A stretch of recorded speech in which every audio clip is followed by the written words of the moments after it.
Mungkin Mbak Nana, aku ingin juga Mbak Nana menceritakan tambahan sedikit nih sebagai seorang perempuan.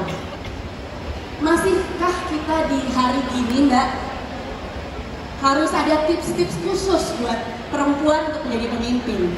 Artinya kalau masih ada, berarti memang masih ada gap ya emangnya. Dan lagi-lagi belajarnya gimana tuh Mbak? Assalamualaikum warahmatullahi wabarakatuh. Jadi ya, aku tuh setiap kali diundang talk show selalu dilema. Lebih baik gue tuh jadi provokator atau motivator? Jadi provokator ya? Lebih baik tanggung jawab memprovokasi atau memotivasi? Provokasi Provokasi ya. semangat muda lah selalu provokasi. Mumpung samping gue pejabatnya nggak sensi. Kadang kalau kita provokasi pejabatnya sensi repot. Kalau ini pejabat yang nggak sensi. Oke, gue jadi provokator. Yang pertama gini, mari mengclearkan definisi pemimpin bangsa. Gue suka definisi, wartawan tuh suka definisi. Yang pertama, pemimpin bangsa itu bukan hanya yang punya jabatan formal, yang pakai pin Garuda, yang plat mobilnya khusus, yang bisa melanggar busway. Bukan hanya itu pemimpin bangsa. Bener banget. Ya, orang yang bisa melakukan itu, yang punya hal itu bisa melakukan banyak hal. Tetapi terkadang jabatan bisa membatasi teman-teman. Pemimpin yang tidak punya jabatan struktural dan formal terkadang bisa lebih berdampak dan berpengaruh. Terutama karena saya merasa masyarakat kita tuh resourceful, tidak perlu diurusin, bisa ngurusin diri sendiri kok. Tapi jangan berarti pemerintahnya nggak ngurusin juga kan Mbak? Nggak diurusin, bisa ngurusin diri sendiri. Terkadang malah aparat pejabat tambah ruwet. Terkadang malah yang menjadi super persoalan adalah aparat dan pejabat. Sementara pemimpin itu apa sih teman-teman? Pemimpin itu orang yang didatangi ketika mereka berharap keadilan. Orang yang dipercaya bisa memperjuangkan mereka yang tertinggal dalam penindasan, tertinggal dalam penderitaan. Bener banget. Dan mari amati hari-hari ini. Siapa yang didatangi mereka-mereka yang haknya dilanggar?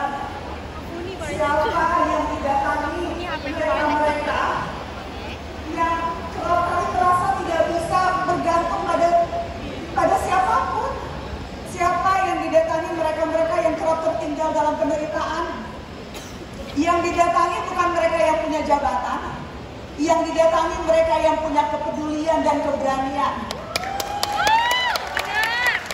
Setidaknya itu yang dilakukan oleh keluarga Afif Maulana, pelajar usia 13 tahun di Padang yang meninggal karena disiksa polisi.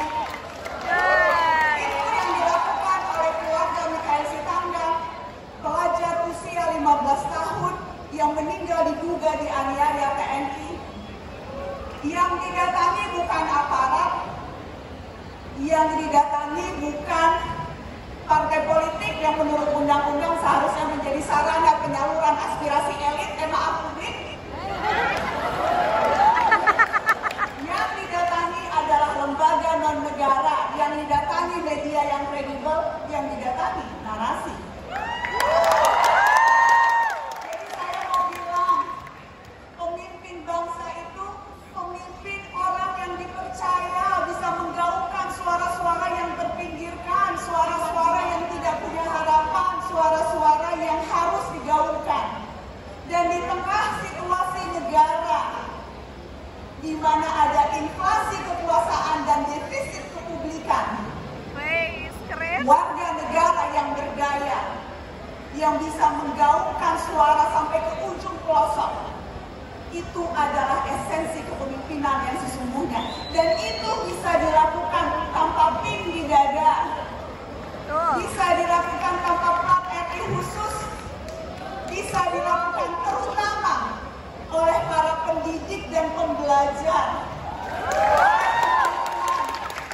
yang percaya kekuatan pendidikan, yang percaya ketika berkumpul merapatkan barisan bersama bisa membawa perubahan. Karena walaupun negara punya uang, negara punya kuasa, negara punya tentara,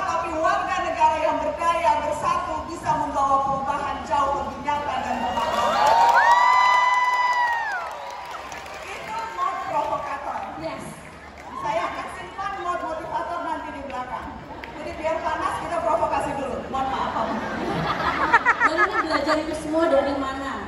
Bagaimana kita bisa seberani itu? Iya. Bold, yakin. Karena dengan Mbak Nana tadi, saya jadi pengen revisi. Mungkin dari kecil sebenarnya saya cita-cita jadi pemimpin bangsa kalau gitu. Karena saya memang tidak berpikiran untuk jadi pemimpin dengan titel, tapi kepedulian saya dengan pendidikan itu udah dari dulu. Dan kayaknya jangan-jangan nggak itu sih yang dikejar ya. Coba kita refleksi lagi, jangan-jangan memang kita nggak harus bercita-cita seperti posisinya Pak Budi misalnya, tetapi gerakan-gerakan dan menjadi orang yang dipercaya untuk bisa memperjuangkan hak-hak, dalam konteks ini adalah hak pendidikan sesama anak bangsa, itu jangan-jangan juga kita sedang belajar menjadi pemimpin bangsa. Gimana belajarnya sih Mbak bisa seperti itu? Aku rasa banyak banget yang pengen dengar belajarnya gimana kayak gitu. Saya belajar dari keluarga. Sejak kecil, saya, kakak saya, Kak Najla Shihab, Kak, kami bersaudara 5 orang, 4 perempuan, 1 laki-laki, tapi saya tidak pernah merasa diperlakukan tidak sama berharganya dengan Ahmad, adik laki-laki saya. Sejak kecil, Abi Quraish Shihab dan Mama selalu memberikan kepercayaan kepada kami untuk menentukan sendiri, memilih apa yang kami anggap baik. Di saat saya usia 12 tahun, waktu itu milih mau masuk sekolah Islam, SMP Islam, atau SMP Negeri. Itu pun usia 12 tahun, Mas Emil udah datang. Selamat datang, Mas Emil datang. Wakil Gubernur Jawa Timur yang juga calon wakil gubernur datang. Dan aku yang harus kenalin kamu. Oh iya, mohon maaf, aku kebiasaan. Kebiasaan ya. Aku mengambil jatahmu, maaf. Ya udah, gue masa kelamaan ya. Pokoknya intinya saya merasa keluarga itu yang memberikan fondasi kepercayaan diri untuk berani mengambil keputusan sejak usia dini. Berbagai keputusan penting dalam hidup. Dan itu kan salah satu ciri pemimpin. Berani ambil risiko, berani mengambil keputusan, dan itu saya dapatkan itu sejak usia remaja bahkan. Thank you Mbak Nana. Oke, aku mau lanjut dulu ke Bang Salman.